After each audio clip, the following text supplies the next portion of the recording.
ce soir, le Seigneur veut nous enseigner d'abord et nous équiper ensuite. Et l'objectif de ce séminaire, c'est tellement important d'être dans le Seigneur.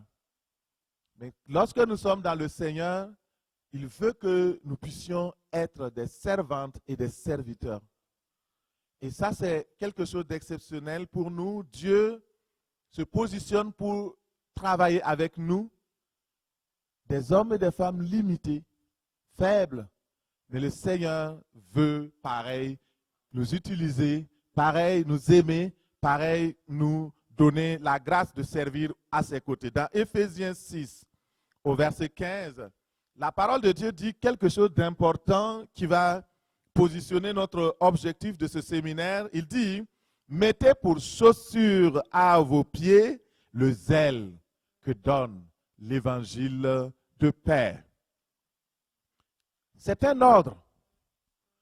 Il dit de mettre à nos pieds pour chaussure le zèle que donne l'évangile de paix. Dans certaines versions, et dans la version parole vivante, il est écrit « Chaussez-vous du zèle courageux que donne l'évangile pour annoncer la bonne nouvelle du salut et de la paix avec Dieu. Soyez toujours prêts à transmettre cette parole. » Alléluia, le zèle courageux. Et ce séminaire vient pour former, équiper des disciples capables de partager l'évangile justement en dehors des murs de l'église. La plupart du temps, nous sommes ensemble dans les murs de l'église.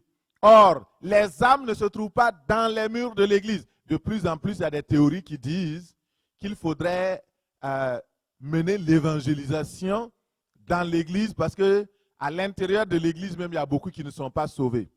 Et il y a une dame, dernièrement, je parlais avec elle, elle me disait que non, elle, sa mission, c'est d'évangéliser les églises.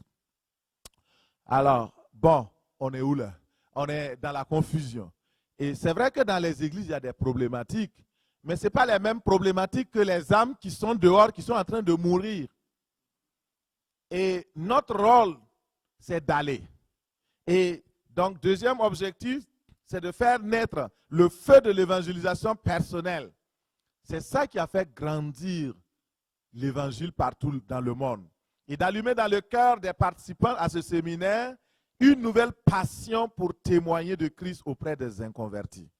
Et remplir les vases de gloire de l'onction du Saint-Esprit qui sont gelés pour la grande moisson au nom de Jésus. Et avant d'aller plus loin, vous savez, la pandémie de la COVID, c'est un test de Dieu.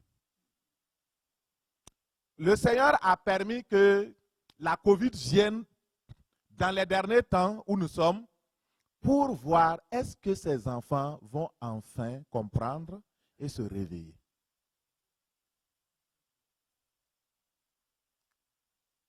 Et parmi les signes de la fin des temps, il y a les guerres, les maladies et autres. Beaucoup de fois, on a vu les guerres. Le Seigneur dit, ce modèle-là ne marche plus. Ils sont habitués. Je vais amener une autre façon. Peut-être comprendront-ils. Et nous avons entendu, nous avons vu beaucoup de personnes touchées de par le monde qui sont mortes. Et c'est la réalité. Plus de 4 millions de personnes dans le monde sont mortes de la COVID. Au Québec, on parle de 12 000 personnes. Au Canada, on parle de plus de 25 000. Est-ce que les guerres ont tué plus que ça? Non. À un moment donné, le Seigneur donne la grâce pour dire, mon Église doit se réveiller enfin de son sommeil pour apporter l'évangile aux inconvertis, à ceux qui ne connaissent pas le Seigneur, parce que le temps est proche. Bientôt, très bientôt, la trompette sonnera.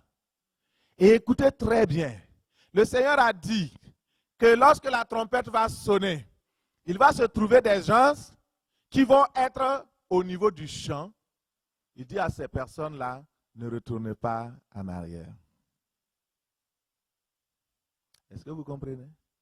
Ils sont au champ en train de moissonner. Il y aura des personnes qui seront sur le toit. Alléluia. En train de travailler à l'œuvre du Père. La Bible dit que nous sommes ouvriers, co-ouvriers de Dieu et co-ouvriers du Christ. Et lorsque nous sommes dans le champ, que le Seigneur nous trouve travaillant, cherchant à rentrer la moisson du Maître, travaillant de mieux en mieux, de progrès en progrès, alors nous serons enlevés avec lui. Mais il a dit aussi que quand il viendra, il trouvera d'autres qui sont comme des femmes enceintes. Cela veut dire quoi? Des gens qui sont tellement, ils ont mangé, message par là, YouTube, message, matin, message, midi, message, message, on écoute tel pasteur, c'est pas fini, on ferme, tel pasteur, on ouvre. Et on est tellement embédonné qu'on est comme des femmes lourdes, on devient obèse spirituellement. Et quand le Seigneur viendra, à cause de ce poids-là, on ne pourra pas être enlevé. Et je vous dis la vérité. Il dit, il y a des gens, quand la trompette va sonner, ils vont être trouvés comme des femmes qui allaitent. Une femme qui allaite n'est pas libre. Elle est attachée à son enfant. L'enfant aussi est attaché. Il se traîne. Ça représente ceux-là qui sont dans le Seigneur, qui viennent dans les églises, qui s'asseyent, qui écoutent, mais qui ont des accointances avec le monde. Ils sont un pied dans l'église et un pied dans le monde. Ils prient avec l'église, ils pêchent avec le monde.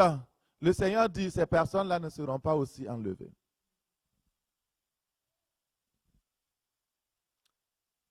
L'Esprit parle.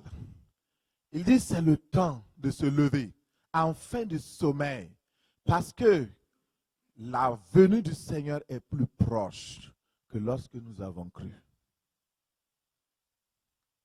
Il viendra chercher ceux qui sont sur le toit, ceux qui sont au champ, sont en train de travailler. Lisez la Bible. Lisez Matthieu 24, Matthieu 25. Les derniers temps, les signes sont clairs. Et dans ces derniers temps, dit le Seigneur dans Acte 2, verset 17, « Je répandrai mon esprit ». Parallèlement à l'activité satanique qui va s'intensifier dans les derniers temps. Parallèlement à toute l'adversité qui va s'opposer à l'évangile, le Seigneur dit, je répandrai mon esprit. Et lorsque l'esprit est répandu, il dit, vous recevrez une puissance. La puissance du Saint-Esprit, et vous serez mes témoins. Alléluia. Voici le but. Alors, donc, je commence mon message. Vous recevrez une puissance et vous serez mes témoins. Alors, ceux qui sont partis à l'école française, savent qu'il y a des conjonctions et il y a des conjonctions de coordination. Les conjonctions de coordination relient deux choses qui vont ensemble, qui sont interreliées et qui ne se détachent pas. Ici, vous recevrez d'abord une puissance. Le « et » lie la première et la deuxième. Recevoir la puissance, on ne peut pas recevoir la puissance et refuser d'être témoin. Ça ne va pas. On ne peut pas être témoin et refuser d'avoir la puissance. Ça ne marche pas non plus. Les deux sont associés ensemble et on ne peut pas les dissocier. Ou vous avez la puissance et vous êtes un témoin fidèle et véritable, ou vous n'avez pas la puissance et vous êtes un témoin, mais un simple témoin qui n'a aucune puissance, qui n'a aucun résultat. Et je dirais même un faux témoin. Parce que le vrai témoin, c'est celui qui a le témoignage de Christ, le témoignage de l'Esprit. Alléluia. Gloire à Dieu. Alors, donc nous allons travailler avec les deux verbes, recevoir et être. Recevoir la puissance et être témoin. Et donc, comment le Saint-Esprit que nous recevons transforme notre témoignage. Hier, nous avons vu, le Seigneur a répandu son esprit. Et nous avons prié, on a reçu l'esprit. Aujourd'hui, on va prier encore. Mais comment le Saint-Esprit que nous recevons transforme notre témoignage? Acte 4, à partir du verset 33, il est écrit: les apôtres rendaient témoignage avec une grande puissance de la résurrection de Jésus-Christ, le Seigneur, et il y avait une grâce qui reposait sur eux tous. Quand j'ai vu ce passage, je vais parler comme mes filles, j'ai capoté. Alléluia, j'ai capoté. J'ai dit waouh. Les apôtres rendaient avec une grande puissance. Dans la tradition Louis II, on dit avec une grande force. Mais si on relie à la puissance du Saint-Esprit, je crois que cette tradition est meilleure. Ils rendaient avec une grande puissance. J'ai dit waouh. J'ai dit mais comment ils ont pu rendre témoignage avec une pareille puissance? Ce passage nous apprend que les apôtres rendaient témoignage avec une grande puissance. Ils rendaient témoignage de quoi? Premièrement, de la résurrection de Jésus-Christ. Et ils disaient à tous ceux qu'ils voyaient que Jésus-Christ est ressuscité, il est vivant. Je crois qu'aujourd'hui, même si quelqu'un vient dans une église, dans beaucoup d'églises, et puis dit Jésus est vivant, les gens vont s'étonner. Ah, il est vivant. Parce qu'ils ne sentent pas sa vie. Le témoignage des apôtres reposait sur deux fondements. Écrivez ça, s'il vous plaît. Le premier fondement du témoignage des apôtres, c'était sur la puissance du Saint-Esprit. Le deuxième fondement, c'est la grâce. Si vous voulez faire de l'évangélisation, si vous voulez gagner le monde pour Jésus, il y a deux outils. La puissance et la grâce. La puissance va vous donner le courage de parler de Jésus. La puissance va vous donner vraiment l'envie. Vous n'avez pas peur, vous parlez. La grâce va accompagner cette puissance dans le cœur pour amener les hommes et les femmes à ce que les cœurs soient attendris. La grâce est importante parce que la grâce, c'est l'amour de Dieu que le Saint-Esprit déverse dans le cœur des incroyants en leur donnant gratuitement le salut, la faveur de Dieu imméritée. La faveur de Dieu. Les deux sont inséparables. Et c'est pourquoi, frères et sœurs, ce soir, le Seigneur veut nous parler et nous allons regarder ces apôtres dont on parle. Ils annonçaient avec force, avec puissance, une grande puissance. Mais quand on voit ça, si nous ne faisons pas attention, nous allons croire que c'est des super hommes. Est-ce que c'était des super hommes? Non. Justement, nous allons regarder dans le rétroviseur. Regardons dans le rétroviseur. Souvent, c'est important de regarder dans le rétroviseur. Il y a des angles morts qu'on ne voit pas devant. Il faut regarder dans le rétroviseur. Alléluia. Et dans le rétroviseur, dans Jean 20, 19, nous regardons. Il dit, ce soir de ce jour, le soir de ce jour qui était le premier de la semaine, les portes du lieu où ils étaient, et où étaient les disciples étant fermées à cause de la crainte qu'ils avaient des Juifs. OK. Donc, c'était des gens qui étaient comme vous et moi. Ils avaient peur. Et eux, ils avaient une peur justifiée. Parce que les Juifs les recherchaient pour les faire mourir. Mais nous n'avons pas eu cette peur-là. Leur peur était juste. Et c'était un dimanche, les disciples étaient là, ils avaient fermé la porte à double tour. Verrouillé. Ils avaient peur. Qui? Pierre, Jean, Matthieu, Jacques, Barthélemy. Tous ces disciples avaient peur. En plus de la peur, ils étaient découragés parce que leur maître est mort. Ils avaient décidé même pour certains de retourner à leur ancien métier. Et justement, parlons de Pierre. Avant juste même de s'enfermer, Pierre suivait Jésus quand il avait été arrêté. Et dans Marc 14, 66 à 72, nous voyons l'histoire de Pierre. Et je vais lire un petit bout et puis commenter. Pendant que Pierre était en bas dans la cour, il vint une servante du souverain sacrificateur. Voyant Pierre qui se chauffait, elle le regarda et dit, « Toi aussi, tu étais avec Jésus de Nazareth. » Il le nia, disant, « Je ne sais pas, je ne comprends pas ce que tu veux dire. » Puis il sortit pour aller dans le vestibule et le coq chanta. Pierre, avant que le Saint-Esprit ne vienne sur lui, voici qui il était. Est-ce que c'était un témoin? C'était un faux témoin. Un témoin peureux. Un traître de témoin. Il avait peur, c'est normal, il avait peur pour sa vie.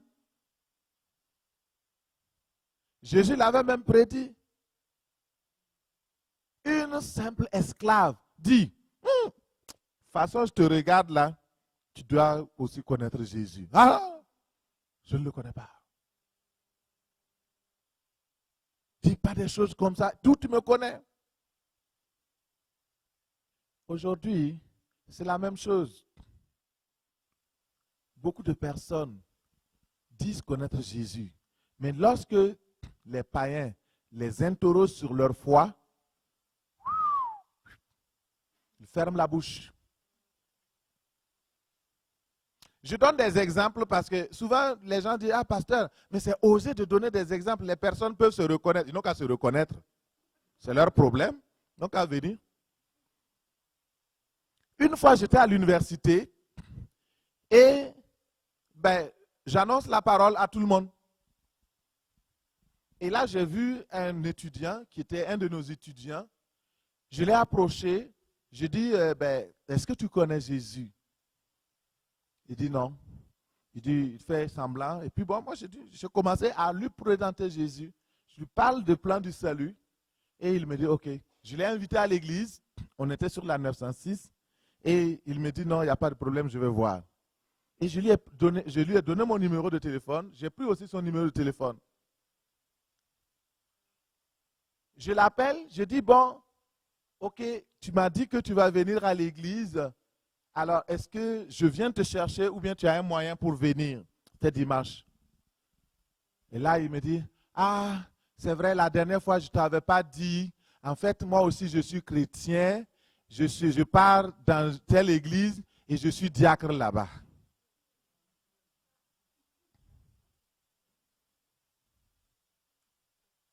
Aujourd'hui, ils l'ont nommé pasteur. Ah, pas aujourd'hui, aujourd'hui là. En tout cas, il y a quelque temps, ils l'ont nommé pasteur. Et il y a quelques semaines ou quelques mois passés, ils ont fermé l'église. Écoutez très bien. Vous ne pouvez pas, si vous n'avez pas été un vrai témoin, un vrai croyant, un vrai disciple de Jésus, et vous voulez servir Dieu en tant que pasteur, en tant que diacre, la Bible dit, mais il a nié. Il n'a pas dit qu'il était un... Est-ce qu'il avait peur de moi? Pourquoi? Et surtout que je parlais du Seigneur ouvertement. Sur place, tu me dis là, je suis un enfant de Dieu comme toi, oh gloire à Dieu. Un jour, j'étais en classe et donc, quand j'écris à mes étudiants, alors ça sort sur mon laptop, eux, ils reçoivent les commentaires, c'est pasteur. Il y a un étudiant dans la classe qui vient me voir, un pur de vrai Québécois, il vient me dire, ben, j'ai vu pasteur, c'est-tu vrai que tu es pasteur? Je dis, ben oui. Il dit, ouais, dans la classe avec tout le monde, voici mon frère. Un étudiant dans la classe, ouais, les autres, ils tournent. Alléluia. Ne cachons pas notre identité. Nous avons une belle identité. Être enfant de Dieu, croyant en Jésus-Christ, c'est une belle identité. Pourquoi nous cacher? Il ne faut pas se cacher. Alléluia, Seigneur, aide-nous. Et justement, Pierre l'a renié. Quand nous lisons ça, on va dire, ah oui, mais Pierre, ah oui, il était ceci, mais nous-mêmes, aujourd'hui, là, on est pire que Pierre. Souvent, nous le renions en face de ceux-là même qui parlent. Il y a une occasion où les gens sont en train de critiquer la religion, critiquer le Seigneur dit, le Saint-Esprit dit, c'est maintenant qu'il faut parler. Toi, tu te dis, ok, vous savez, je vais aller aux toilettes.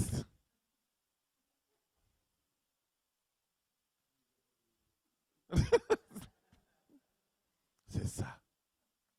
Pierre avait renié Jésus. En plus, il était découragé, déçu et abattu. Les autres disciples n'étaient pas non plus courageux. Thomas était incrédule.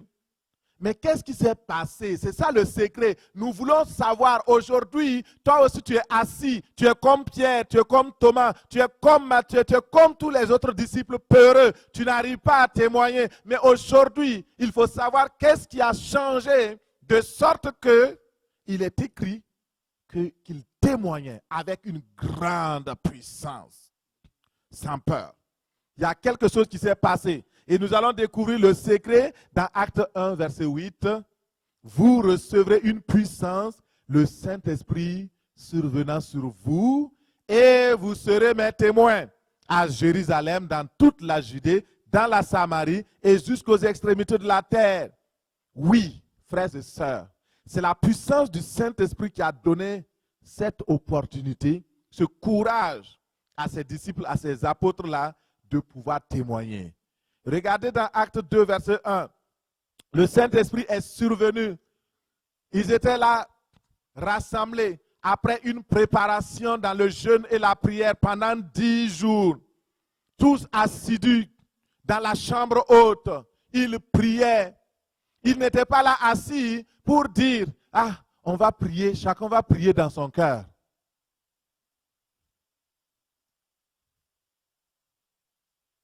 Je ne sais pas comment on prie dans le cœur. La prière, c'est parler à Dieu. Et quand je vous parle là, vous m'entendez. Si c'est le cœur, Dieu connaît notre cœur. On n'a même pas besoin d'exprimer. Mais il veut que nous puissions parler. Lorsqu'ils ont prié, le Saint-Esprit, à un moment donné, il a vu que les disciples étaient prêts. Et quand ils étaient prêts, il a dit, ok, c'est beau, je descends. Alléluia. Il faut une préparation. Pour recevoir l'onction et la puissance, il vous fait une préparation. Il y a un prix à payer. Vous ne pouvez pas gagner les matchs du hockey, du Canadien, de Montréal, si vous n'avez pas préparé. Il faut une préparation. Beaucoup aiment le hockey. Vous jouez, ah, mon équipe a gagné aujourd'hui. Mais il y a des gens qui ont payé le prix. Ils ont mouillé le maillot. Pour aussi gagner dans le terrain, parce que c'est une compétition, c'est une guerre. L'évangélisation, c'est une guerre contre le royaume des ténèbres pour arracher des âmes. Et il faut mouiller le maillot. Il faut accepter de payer le prix. Il y a un prix à payer. Frères et sœurs, c'est important. Et le Seigneur, il est dit dans Acte 2, verset 2, tout à coup, il vint du ciel un bruit comme celui d'un vent impétueux qui remplit toute la maison où ils étaient assis. Des langues semblables à des langues de feu leur apparurent séparées les unes des autres et se posèrent sur chacun d'eux. Ils étaient 120. il y avait 120 langues de feu.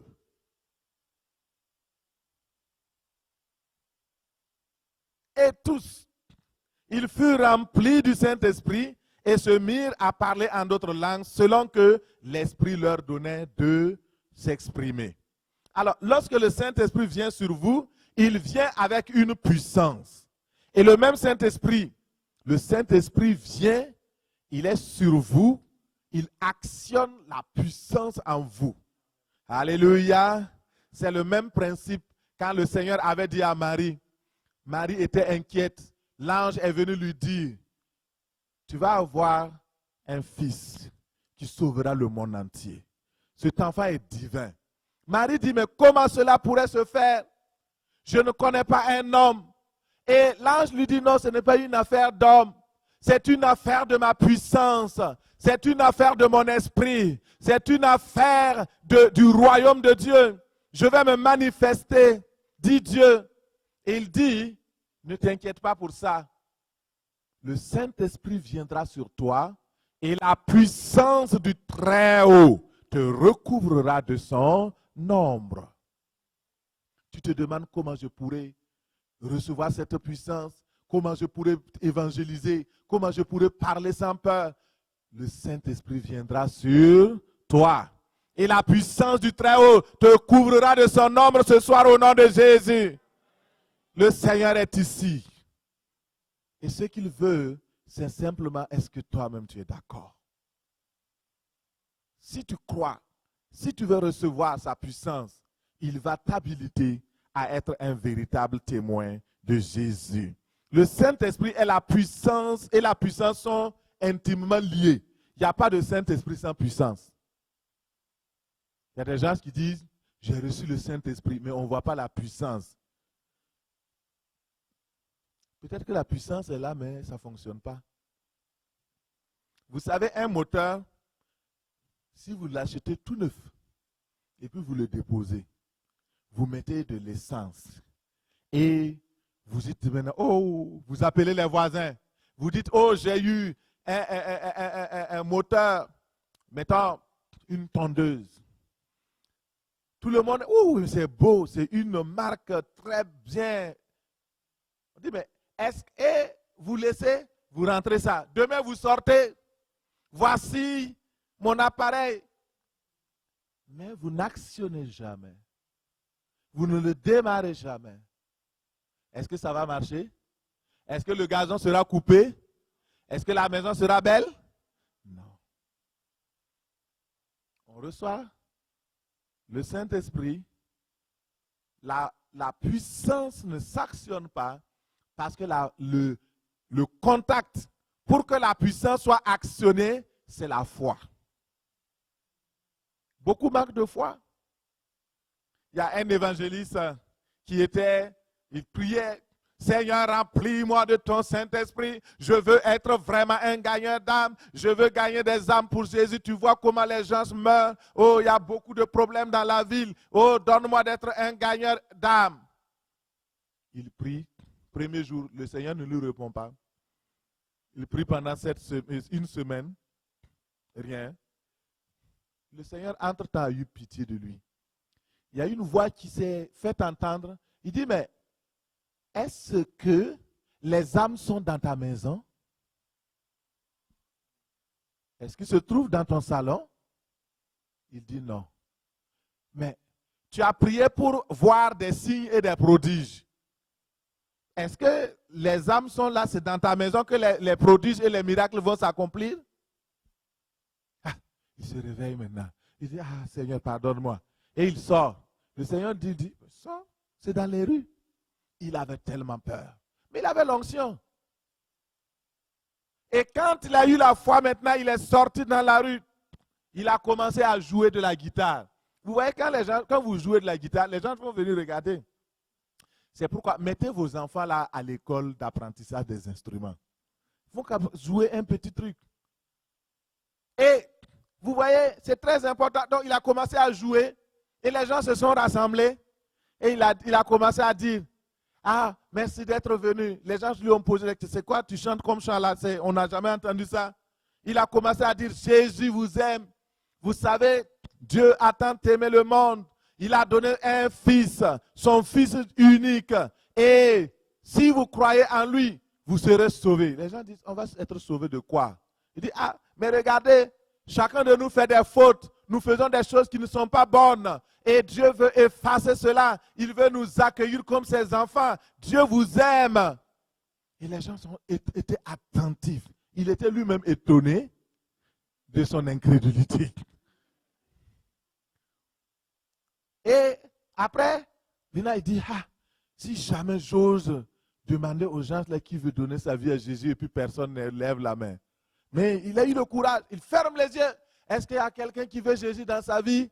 Il y a des doigts qui se sont levés, il a ouvert un œil pour regarder. Et les gens, et il a prié, il a amené les gens au Seigneur.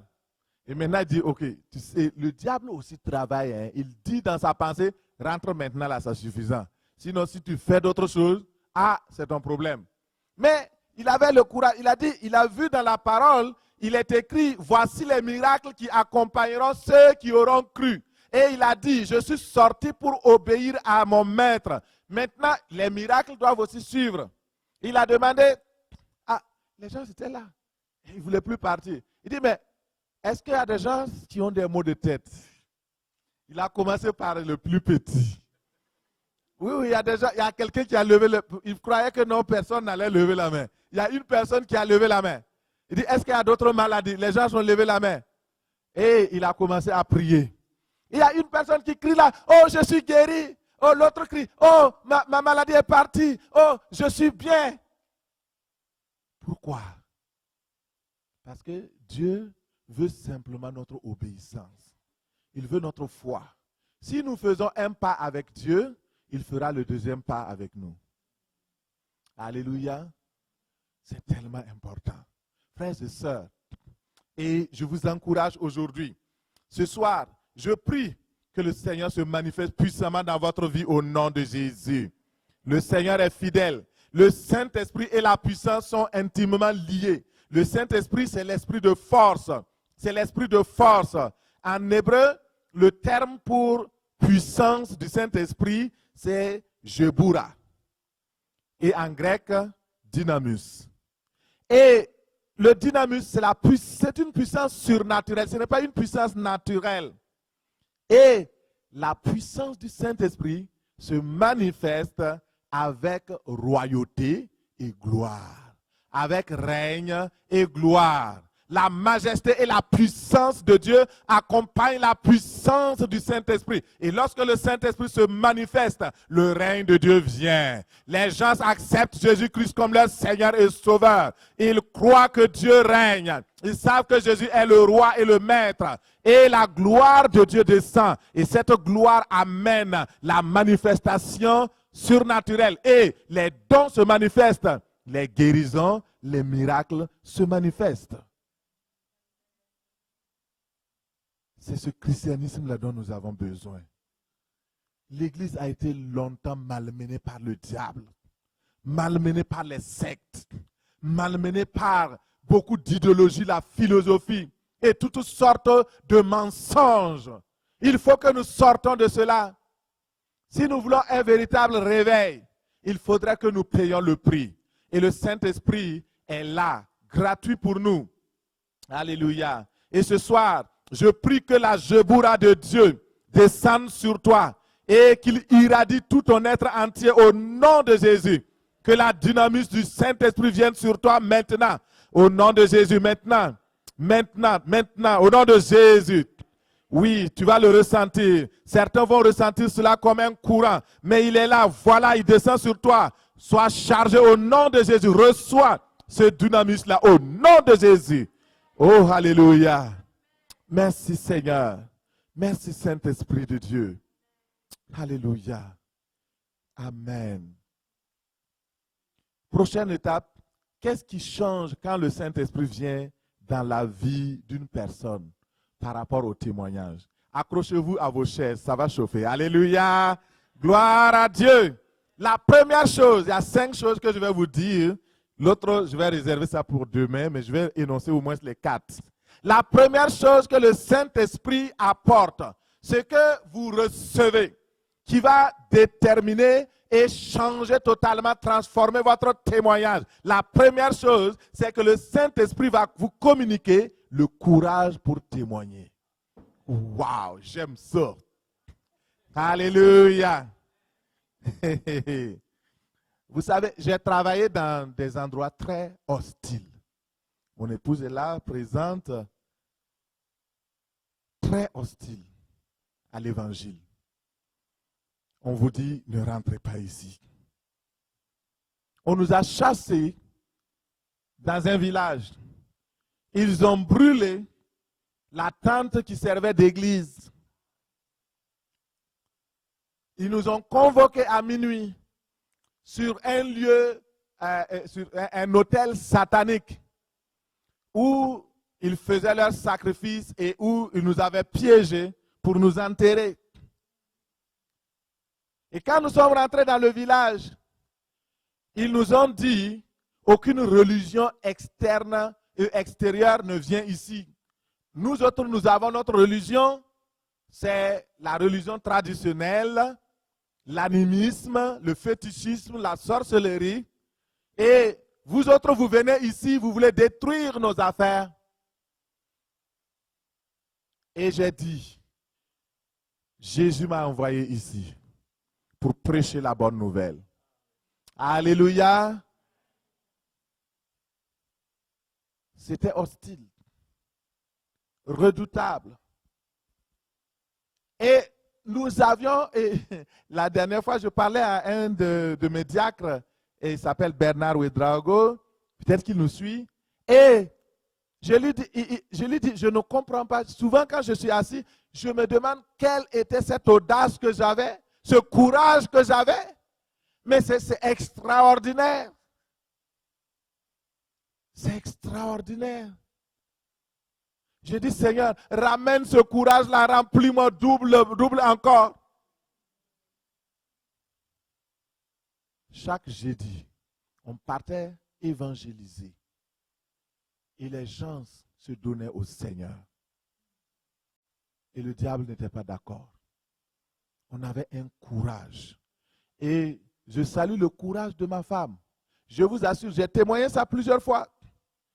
Quand on m'a convoqué, et pour nous intimider, et pour aussi nous faire de la sorcellerie, j'ai dit à ma femme, tu ne viens pas avec nous. Parce que toute la gang qui était là, c'était des garçons. Il n'y avait aucune femme. Elle a pris son enfant au dos. Elle est venue. On est resté. Et le Seigneur, à cause de tout cela, l'église est implantée jusqu'aujourd'hui. Au nom de Jésus. Alléluia. L'église est implantée. Pourquoi? La puissance de Dieu. Le courage pour annoncer l'évangile. On vous expulse, on vous menace, vous partez, vous évangélisez. Et entre-temps, ils nous ont donné 2 mois à vivre. Ils ont fait leur sacrifice. Ce que je raconte là, ce n'est pas des histoires, c'est la vérité. Mon frère, ma soeur, c'était important de demeurer ferme. Mais le Seigneur nous a gardés en vie. Alléluia. Et c'est là que vous voyez, c'est quand vous êtes confronté à ces puissances, que vous voyez la puissance de Dieu. Vous recevrez une puissance et vous serez mes témoins. Si vous n'avez pas cette puissance-là, vous vous aventurez là-bas pour évangéliser votre cadavre là. C'est ça? On va vous enterrer. On va vous enterrer. Alors, il faut vous armer. Je vais donner des témoignages comme ça, tout au long. Nous regardons ici, le Saint-Esprit va communiquer le courage. Tout d'abord, le Saint-Esprit vous qualifie pour être un témoin. Sans lui, pas de témoignage. Ensuite, le Saint-Esprit va vous communiquer la force morale, spirituelle, physique, pour être témoin de Christ. Il vous donne la capacité surnaturelle d'agir malgré les difficultés. Et le Saint-Esprit va vous communiquer une énergie surnaturelle pour témoigner sans peur. sans peur. Alors, on voit l'exemple de Pierre. Pierre, qui fuyait devant une servante. 3 fois, il a renié son maître. Regardez dans Acte 14, le même Pierre. Alléluia. Il y a quelque chose qui a changé. Le même Pierre, mais avec une nouvelle puissance. Alors Pierre se présenta avec les 11 éleva la voix et parla en ces termes. Hommes juifs et vous tous qui séjournez à Jérusalem, sachez ceci et prêtez l'oreille à mes paroles. Waouh! Imaginez la servante qui avait accusé et qui avait dit à Pierre, tu étais aussi avec Jésus. Si elle était parmi la foule, elle va regarder, elle va frotter ses yeux, elle va dire, est-ce que c'est bien cet homme-là? Elle va courir, elle va dire, est-ce que c'est bien lui? C'est ce que le Saint-Esprit veut pour chacun de nous. Il veut que quand le monde va nous regarder, qu'il dise, waouh, on ne savait pas que lui, aussi il pouvait être comme ça. Le monde attend la révélation des fils et des filles de Jésus. Il attend que nous allons avec courage. Pierre, non content de se lever, il a pris la parole publiquement. Il se présente devant la foule immense de plus de 3000 personnes. Et là, il proclame haut et fort que Jésus est le Messie. Ce qui était interdit. Et que Jésus était le Christ. Il encourait la mort. Mais il parlait et il dit, vous, le même Jésus qui était là, Dieu l'a présenté, il a fait des miracles, il a fait des prodiges. Vous l'avez crucifié. Il accuse qui? Le peuple. Il accuse les Juifs. À l'époque, tu fais ça là, tu vas mourir. Mais il n'avait pas peur. Pourquoi il n'avait pas peur? Le Saint-Esprit était en lui. La puissance du Très-Haut lui a donné le courage. Il n'avait plus peur. Il dit, maintenant, vous avez fait cela, vous étiez dans l'ignorance. Mais Dieu vous pardonne. Confessez vos péchés. Croyez en Dieu. Croyez en Jésus. Et vous serez sauvés. Il invite le monde à se repentir. Et là, waouh! Waouh! Et dans son message, il a été très ouvert. Et gloire à Dieu, Pierre n'a plus jamais eu peur. Même jusqu'à la dernière heure, on voulait le crucifier. Pierre dit non, ce n'est pas un problème. Je sais que mon heure approche. Bientôt, j'irai rejoindre mon Sauveur. Et quand on voulait le crucifier, il dit non, je ne suis pas digne d'être crucifié de la même manière que mon maître Jésus. Crucifiez-moi à l'envers. Il a payé le prix jusqu'à la fin. Demain matin, Dieu peut-il compter sur nous? C'est ça qu'on va voir. La deuxième chose, rapidement, parce que le temps presse, on va y aller. Le Saint-Esprit vous communique le discours approprié, au moment approprié. Vous voyez, Pierre n'avait pas préparé de discours.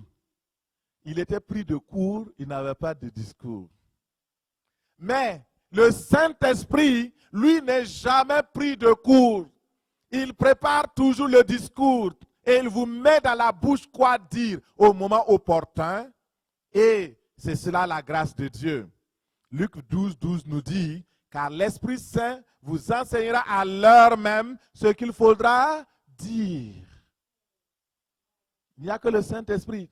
Souvent, vous êtes devant un cas compliqué, complexe, un cas vraiment terrible.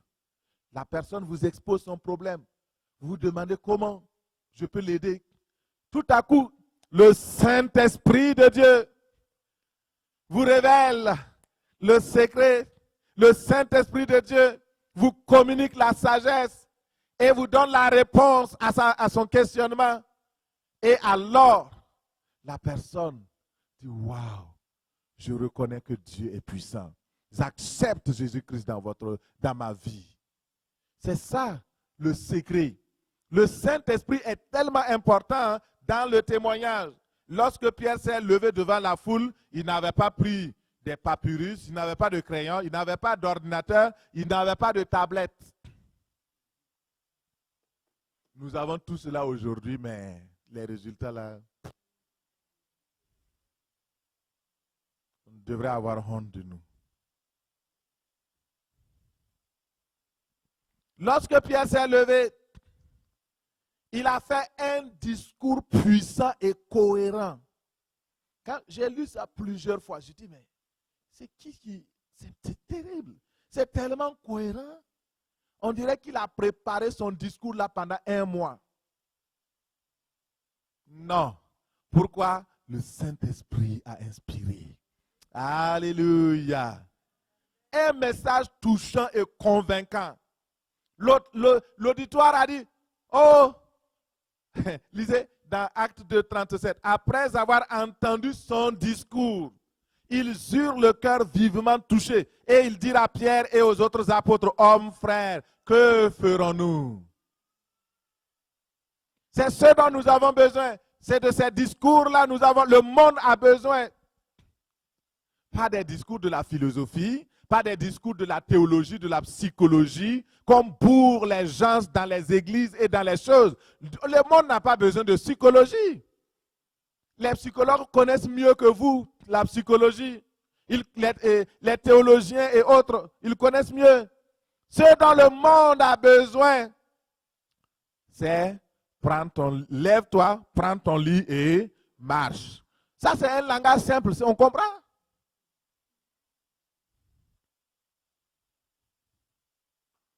Alléluia. Le monde n'a pas besoin de, tu sais, selon la théologie de Saint Calvin, puis tu sais, les luthériens, nous autres, presbytériens de naissance et baptistes de confession, nous sommes ceci, nous sommes des... Non!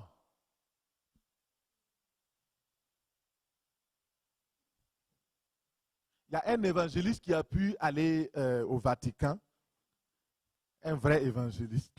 Il a demandé une audience au pape. Et quand il était là, alors il pose la question, il dit au pape, mais pourquoi vous n'évangélisez pas? Pourquoi vous ne faites pas l'œuvre de Dieu comme la parole de Dieu dit? Il dit, oh non, tu sais, avant, on n'avait pas toutes ces choses. Regarde aujourd'hui, l'église de Rome, nous sommes prospères. On a tout. On a l'or, on a l'argent. On n'a pas besoin encore de ces choses. Et l'évangéliste lui a dit, oui, c'est vrai. Vous avez l'or, vous avez l'argent. Mais, laissez-moi vous dire, pouvez-vous dire aujourd'hui, lève-toi et marche? Oui, vos églises sont embellies. Oui, vous avez toute la cure de ceci, des banques, la politique, la force, même la mafia, la pédophilie et toutes ces affaires. Mais est-ce que vous avez la puissance du Saint-Esprit qui vous permet de dire à une personne malade, au nom de Jésus, prends ton lit, lève-toi et marche? Il est rapporté dans l'ouvrage dont j'ai pris la connaissance, le pape, il a baissé la tête. Il ne savait pas quoi dire.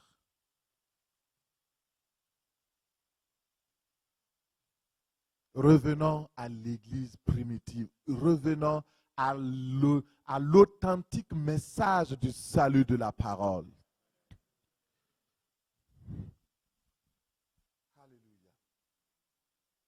Le Saint-Esprit vient bonifier le message que nous prêchons. Il amène une touche pour transformer, mais aussi pour convaincre les cœurs. Dans Jean 16, 8, il dit, « Cependant, je vous dis, il vous est avantageux que je m'en aille, car si je ne m'en vais pas, le consolateur ne viendra pas vers vous. Mais si je m'en vais, je vous l'enverrai. Il convaincra le monde en ce qui concerne le péché, la justice et le jugement. » Lorsque la conviction du péché vient dans le cœur de l'incroyant, alors cette personne va appeler Jésus au secours pour lui sauver de son péché. Mais si la personne n'est pas convaincue de son péché, il ne va jamais implorer la grâce de Dieu. Or, seul le Saint-Esprit est capable de convaincre de péché, de justice et de jugement. Alléluia. Nous prions que le Saint-Esprit vous donne cette grâce-là. Dans vos discours, dans toutes les rencontres où vous aurez avec des incroyants, que le Saint-Esprit vous donne la grâce, la conviction. Quand vous allez parler, les cœurs soient touchés au nom de Jésus. Et que les personnes disent, oui, ton Dieu est vrai. Nous voulons le suivre. Alléluia. Troisième chose, j'ai énoncé 4. La troisième chose, c'est que le Saint-Esprit va démontrer la puissance de Dieu. La puissance de Dieu est là. Elle va se manifester. Une puissance qui ne se manifeste pas n'est pas une puissance. Un pouvoir qui ne se manifeste pas n'est pas un pouvoir. Alors, et dans Marc 16, verset 17, nous voyons, il est écrit, voici les miracles qui accompagneront ceux qui auront cru en mon nom. Ils chasseront les démons, ils parleront de nouvelles langues, ils saisiront des serpents. S'ils boivent quelques breuvages mortels, il ne leur fera point de mal. Ils imposeront les mains aux malades et les malades seront guéris. Je suis parti dans une église ici à Sherbrooke un jour et le pasteur prêchait. Il disait, vous savez ce qui est écrit dans la Bible, là, ça ne concerne pas, tout ne concerne pas, ça ne nous concerne pas nous aujourd'hui. Je dis ok. Et il commence, il dit par exemple, quand on parle de délivrance, il y a des gens qui disent il faut chasser les démons. Jésus les a tous chassés. Vous n'avez plus besoin de chasser les démons. Il dit, vous savez, quand on était dans l'ignorance, alors on n'avait pas les hôpitaux, on n'avait pas toute la curiade de choses. Oh oui, on pouvait se confier à Dieu pour être guéri. Mais aujourd'hui, nous avons les hôpitaux. Ceux qui ont des maladies, ce sont des maladies juste mentales et autres. Il y a les psychologues. Je voulais sortir, parce que c'est une église dite évangélique. Hein. Je voulais sortir, mais j'ai dit non, il faut respecter. Respecte toi-même et puis respecte ton Dieu. Attends, supporte jusqu'à la fin. Je supportais jusqu'à la fin. J'ai pris mes 2 jambes. J'ai couru. J'ai dit, Seigneur, délivre-moi de cette église.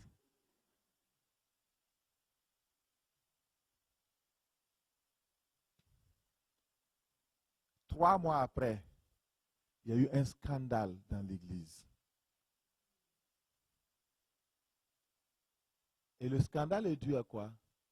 À un problème spirituel, à un problème de démon, que lui, il reniait que ça existait.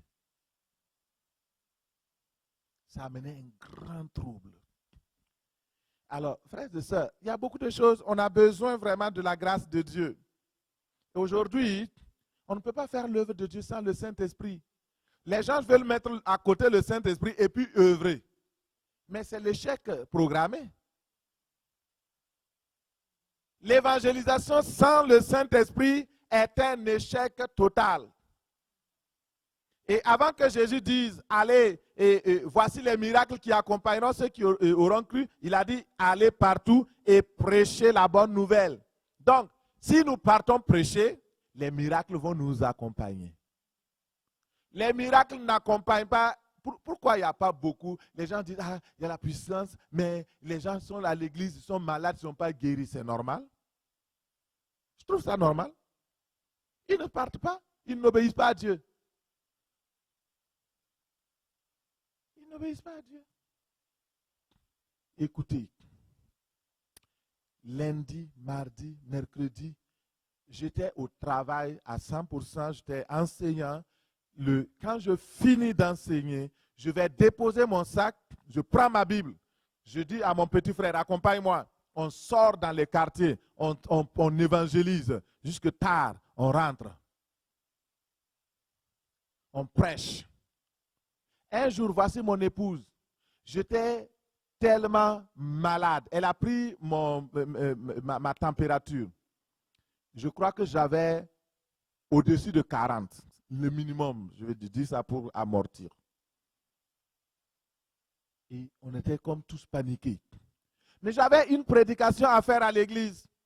Je devais enseigner ce soir. J'étais fébrile, je tenais à peine sur mes pieds. Mon épouse et moi, je ne sais pas si elle se rappelle, on a prié et je suis parti. Même pour monter sur la chaire, c'était débrouilladise. Quand j'ai commencé à dire au nom de Jésus, nous prions, les gens se sont dit Amen. J'ai commencé à prêcher. Après, quand je suis sorti de la prédication, j'étais totalement délivré, totalement guéri. Pourquoi? Sans prière. Pourquoi? Parce que je suis parti faire l'œuvre de Dieu.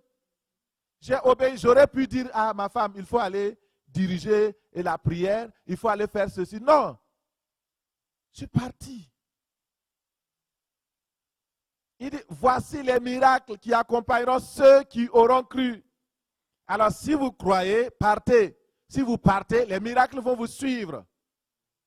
C'est tout. On ne peut pas rester à la maison pour dire non, ça va marcher. Je vais prendre un exemple demain pour vous. Et donc, je réserve ça pour demain. Alors, le Saint-Esprit va manifester la puissance de Dieu en produisant des signes, des prodiges, des miracles. Et c'est ça. Comme Jésus lui-même le faisait. Jésus, c'était ce qu'il faisait. Alors, qu'est-ce qui a changé quand le Saint-Esprit vient dans la vie d'une personne par rapport au témoignage? Quatrième point. Et je crois que ce point-là est important. C'est que l'évangélisation porte du fruit. Quand le Saint-Esprit vient, il vous donne la capacité d'être témoin de Jésus-Christ et votre évangélisation va porter du fruit. L'évangélisation doit porter du fruit.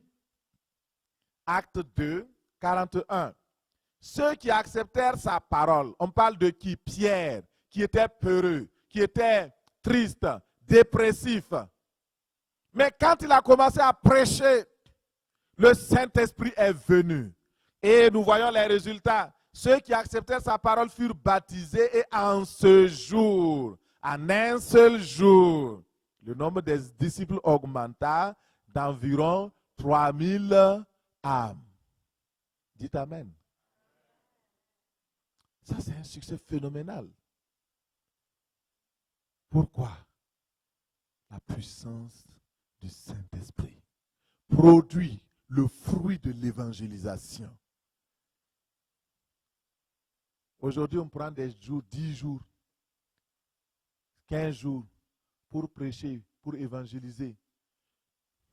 Depuis l'année passée, nous avons commencé à inviter les pasteurs, à les sensibiliser et à dire, le Seigneur nous a mis à cœur d'évangéliser à Sherbrooke. Nous avons une grande campagne en octobre, une campagne d'évangélisation. Il faut que toutes les églises s'unissent pour pouvoir aider à cette campagne-là.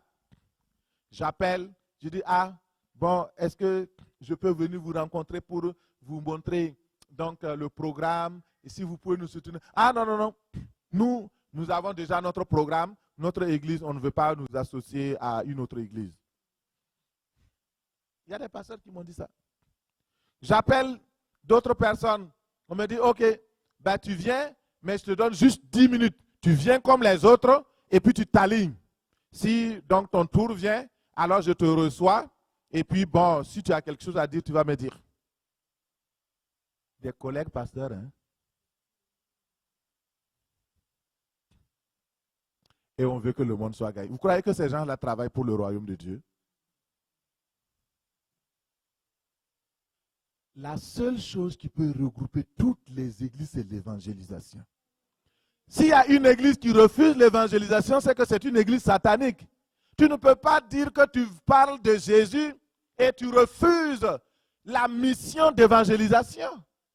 S'il y a un croyant, un enfant de Dieu né de nouveau authentiquement, qui dit non, moi je me soustrais de l'évangélisation, ayez peur de lui et surtout éviter son chemin. On ne peut pas. C'est des choses qui sont contraires. Croire en Jésus, ça va automatiquement avec le fait d'être aussi témoin. Les deux sont associés.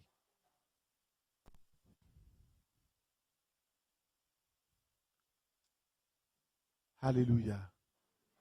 Et dans Acte 4.4, il dit, cependant, beaucoup de ceux qui avaient entendu la parole crurent.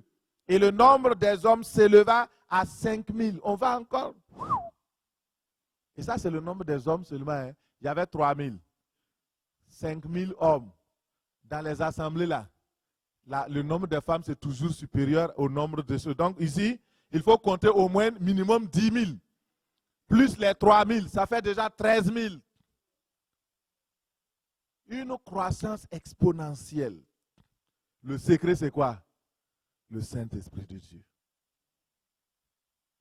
Dans Acte 8, 12, nous voyons, mais quand ils eurent cru à Philippe, qui leur annonçait la bonne nouvelle du royaume de Dieu et du nom de Jésus-Christ, hommes et femmes se firent baptiser.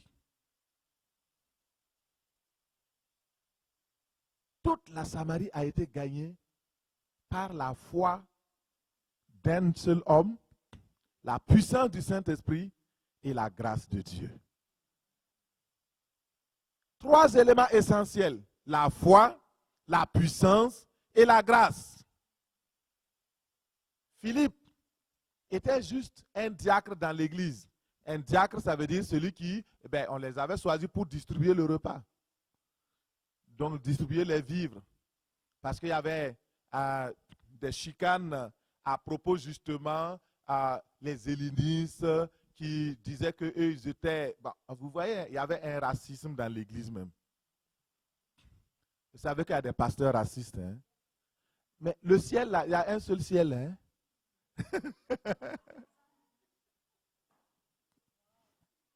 Mais il y a certains qui vont...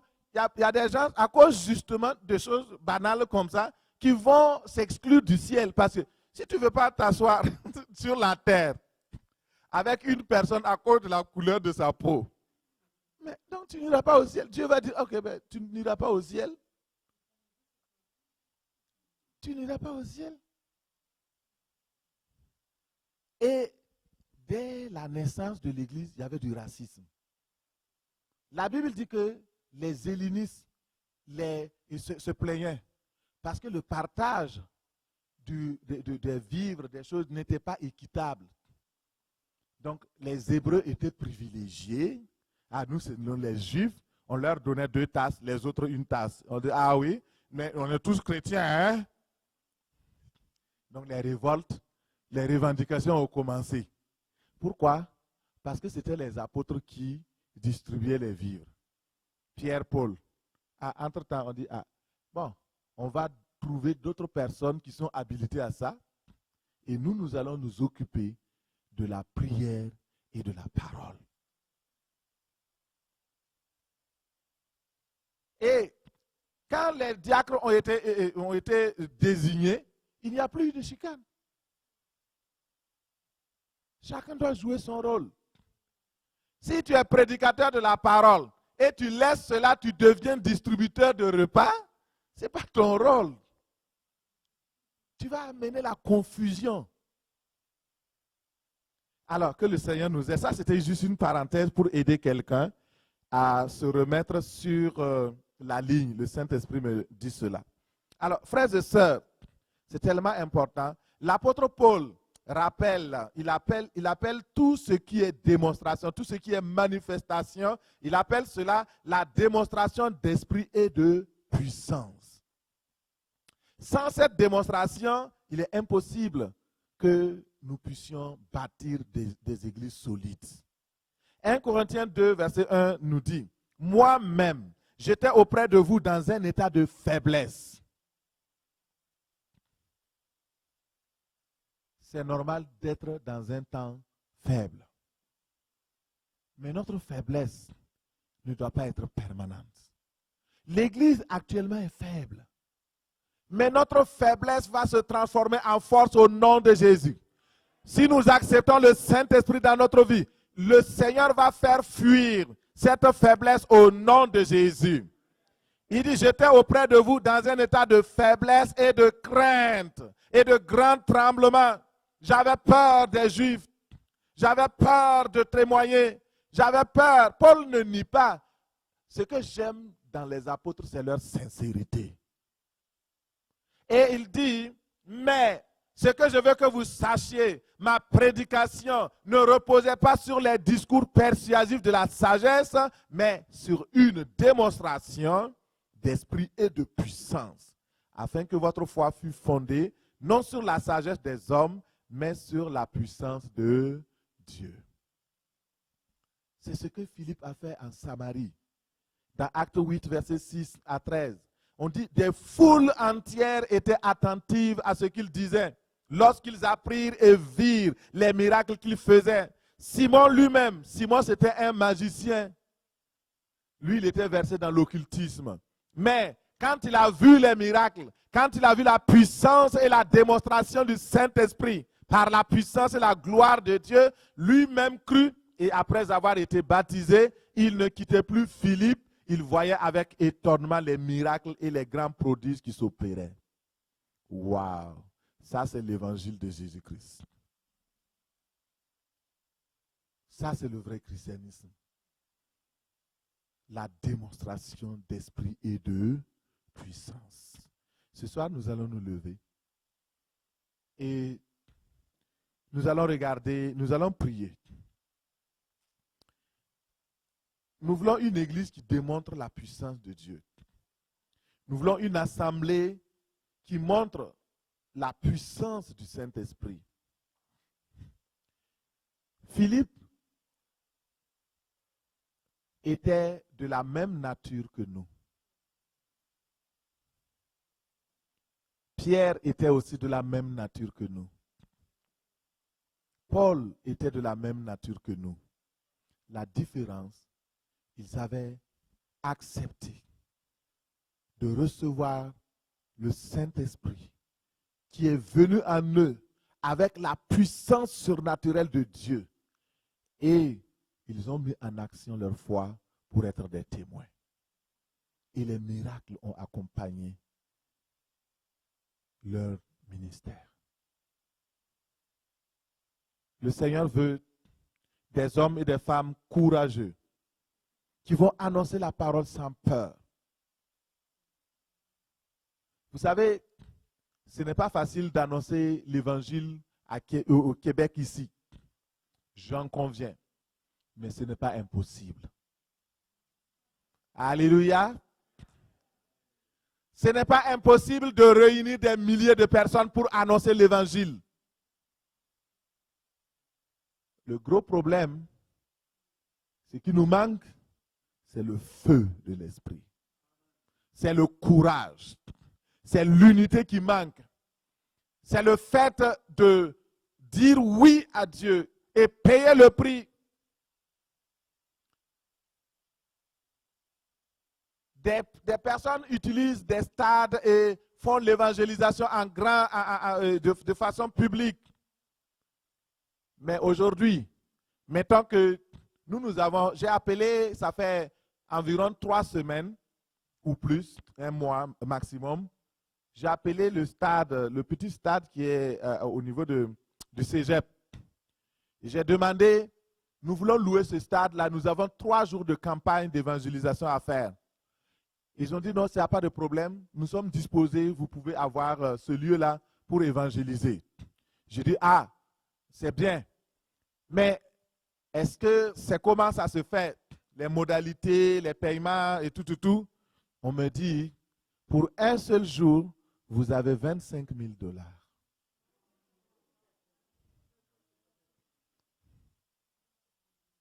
Juste la location du stade. Et vous avez entendu le cri d'onde qui a traversé la salle. Là. Waouh! Ça veut dire quoi? C'est trop cher. Mais c'est à ce prix-là que l'évangile sera prêché. Si nous n'avons pas la capacité, les moyens financiers pour louer les stades, les francs-maçons vont avoir leur argent, ils vont sacrifier, ils vont prendre leur argent, ils vont louer et ils vont faire leur réunion. Dans le même stade, les témoins de Jéhovah font leur réunion. Dans le même stade, les clubs ésotériques font leur réunion. Comment ils font pour avoir l'argent? Il y a un prix à payer. Il faut qu'on se réveille. Il y a un prix à payer. Qu'est-ce qu'il faut faire? Il faut commencer à prier. Le maître de la moisson a de l'argent en réserve.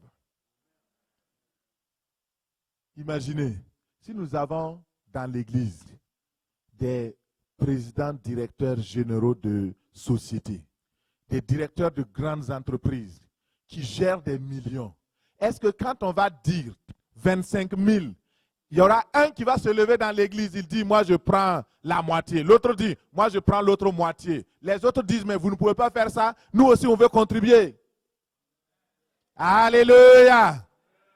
Il faut que la mentalité du peuple de Dieu change par rapport à l'évangélisation, par rapport à l'argent, par rapport à l'œuvre de Dieu. Il faut que la mentalité change. Il y a un prix à payer. Regardez par exemple des ministères comme Christ pour toutes les nations de Renard Bonquet et puis Daniel Kolenda plus tard. Mais chaque jour, c'est des millions de dollars que ça dépense pour l'évangélisation. Les tentes que ça adresse. Pourquoi? Parce que les gens contribuent. Et quand vous contribuez dans ces ministères, vous êtes vraiment bénis. Je ne fais la preuve, j'ai contribué, j'ai vu comment ça marche. Mais on parle ouvertement de ces choses. Et l'évangile est prêché. Et les âmes sont sauvées. Les miracles sont faits. On voit la puissance de Dieu. Si nous voulons que le Québec soit sauvé, si nous voulons que le Canada reçoive un réveil, il faut que nous commencions à changer de mentalité par rapport à Dieu, par rapport à la puissance du Saint-Esprit, par rapport à ce que Dieu peut faire. Il n'est pas limité, ni par notre incrédulité, ni par notre faiblesse, ni par nos manques de moyens. Dieu n'est pas limité. Il dit, mettez-moi à l'épreuve. Par rapport à l'évangélisation, nous devons aussi mettre Dieu à l'épreuve. Commencer à sortir individuellement. Commencer à sortir 2 à 2. Commencer à faire des petits groupes. Et commencer à sortir. Et mettre notre foi en action. Vous allez voir que le Saint-Esprit va opérer des miracles parmi nous. Alléluia. Et ce soir, nous allons prier. Pour ceux et ceux qui n'ont pas encore reçu le Saint-Esprit de Dieu, lorsque vous avez cru, ce soir, le Saint-Esprit est là. Vous savez, Dieu parle comme ça, mais c'est vrai, vraiment avec un cœur d'amour. Il ne vous condamne pas. Il vous aime. Et s'il sort un message comme ça, peut-être tu ne l'as jamais entendu dans cette dimension. C'est pour que tu réalises combien il est encore bon. Parce qu'il aurait pu laisser faire. Et alors tu perdras ta récompense. Mais le Seigneur veut que nous amassions des âmes pour le ciel. Ce sont des trésors de Dieu.